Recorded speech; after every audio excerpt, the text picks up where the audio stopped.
পায়রা। পায়রা, তোমার নাম কি? আমাদের বন্ধুদের বলে দাও তো তোমার নাম কি। তুমি বলতে পারো না কথা?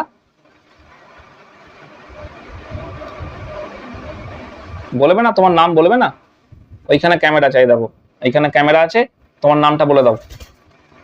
বলে দাও তোমার নামটা বলে দাও। যাও ক্যামেরার সামনে গিয়ে বলো তোমার নাম কি, বলো। তোমায় ক্যামেরা দেখতে হবে না, তুমি বলো, ওরা সব শুনতে পাবে। বলো, বলো আমার নাম পায়রা। দুটো আছে, আর একজন উপরে আছে, ও খুব একটা ধরা দেয় না, ছটফটে, আর এটা খুবই শান্ত প্রকৃতির, খুব মিষ্টি স্বভাব হয় এদের।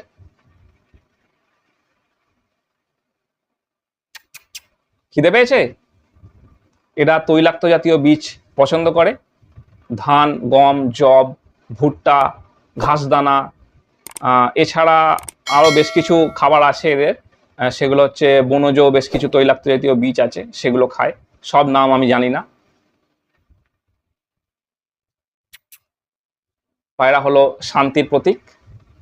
যারা পাখি ভালোবাসেন তাদেরকে বলবো, পায়রা আপনার বাড়িতে বাসা করলে শুভ হোক বা অশুভ হোক, এসব কথায় কান দেবেন না। এরা খুবই শান্ত প্রকৃতির এবং খুবই মিষ্টি স্বভাবের প্রাণী। এদের প্রকৃতিতে এদের গুরুত্ব অনেক বেশি। পাখি, যে কোনো পাখিকে বাঁচানো আমাদের দরকার।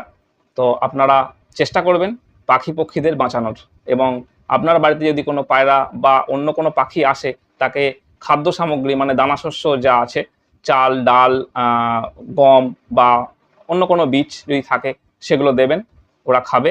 এবং আমাদের উচিত পরিবেশের ভারসাম্য রক্ষার জন্য পাখি বাঁচানো। দেখা হবে পরের পর্বে আলোচনায়। ধন্যবাদ।